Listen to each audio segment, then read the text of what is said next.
I'm a big fan of the genealogy of food, but we all know that food ethnology is not just about food. It's also important to know, why do we eat what we eat?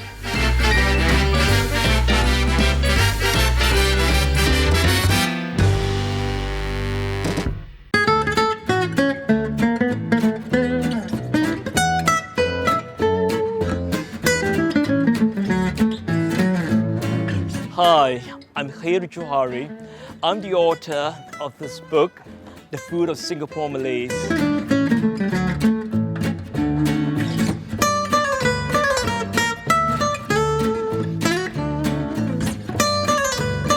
I was born and raised in this building right behind me, known as Gedung Kuning. Literally means the Yellow Mansion.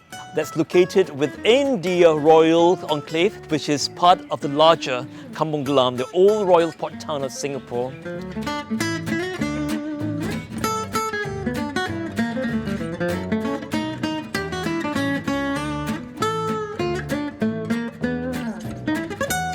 The person that presided this home was my great-grandmother.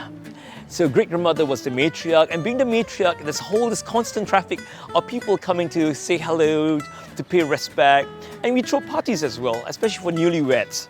So at a very young age, I began to sort of appreciate to see this array of food, the spread that they just serve at various events, but at the same time, I'm curious about what goes into those food. There were a couple of very important arteries when it comes to food. First and foremost, the one that's right behind this building, that's Kandahar Street. The whole street was lined with stalls, food stalls. You're looking for fried pigeon, you're looking for yogurt in terracotta pots, and this whole dizzying selection of curries. Now, the street that's parallel to Kandahar Street, that's Busra Street, also known as Kampong Kaji. So Kampong Kaji is known for its annual Ramadan food fair. Traditionally, it has always been over at Busra Street because it's prepared by the people of Busra Street. The other important artery that we need to know that has been forgotten within Kampong Gelam is Jalan Sultan. So that's the home of that originator of mutton chop and your sop tulang.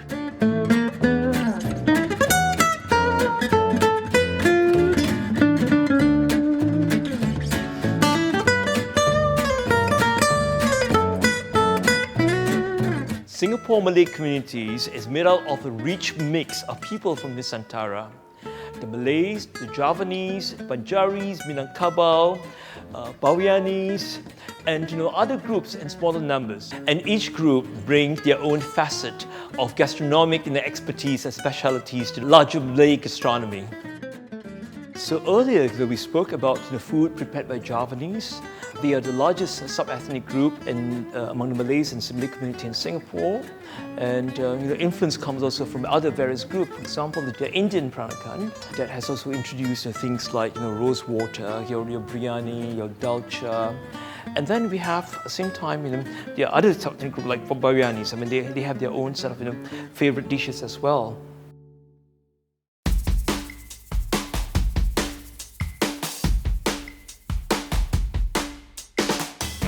You are here in my kitchen and I want to show you how do you go about decorating and garnishing this kuih talam berlauk.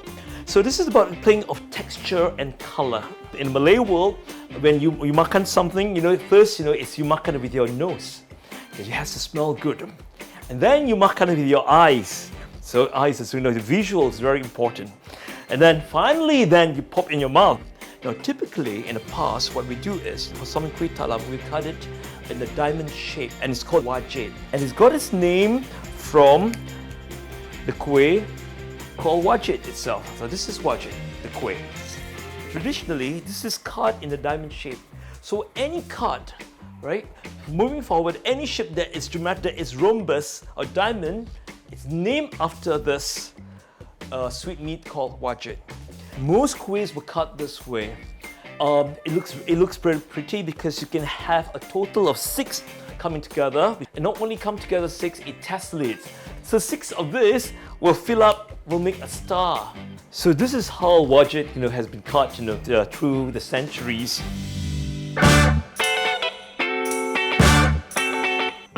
I've always been fascinated about food, right? Because we have this insatiable love for food. And the other thing also, I'm a big fan of the genealogy of something, right? I mean, in this case, we're talking about genealogy of food.